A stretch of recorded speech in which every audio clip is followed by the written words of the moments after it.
A mistrial was declared in the murder trial of a man who was charged with burning cheerleader Jessica Chambers alive in a car in Mississippi. Quinton Tellis, 29, will be retried in the burning death of Chambers, 19, after jurors spent more than 10 hours deliberating before saying they were deadlocked on Monday in a Batesville courtroom. He had been charged with capital murder since her December 6, 2014 death occurred during the commission of another crime, third-degree arson. Tellis did not take the stand in his own defense during the trial that began last Monday.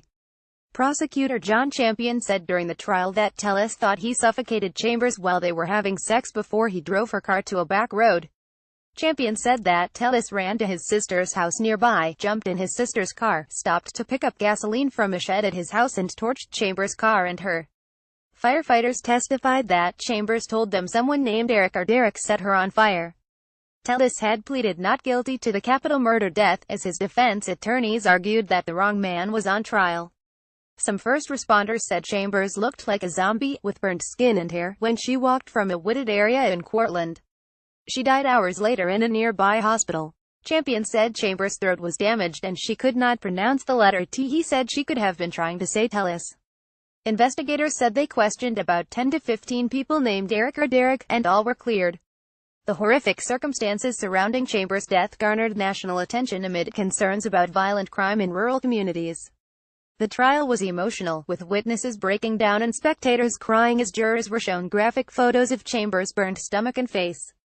A burn doctor testified Chambers had so much damage to her mouth, throat and chest that she would be unable to properly say and pronounce words while she was speaking to firefighters.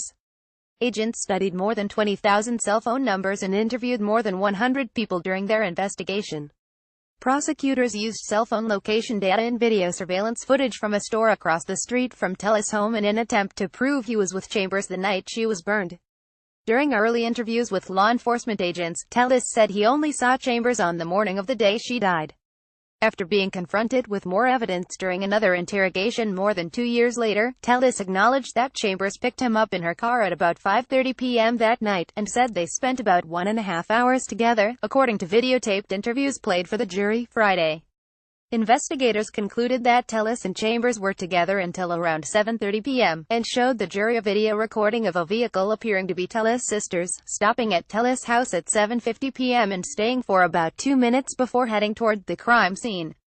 Tellis, who had faced life in prison without parole if convicted, told investigators he kept a 5-gallon container of gasoline in a shed at his house.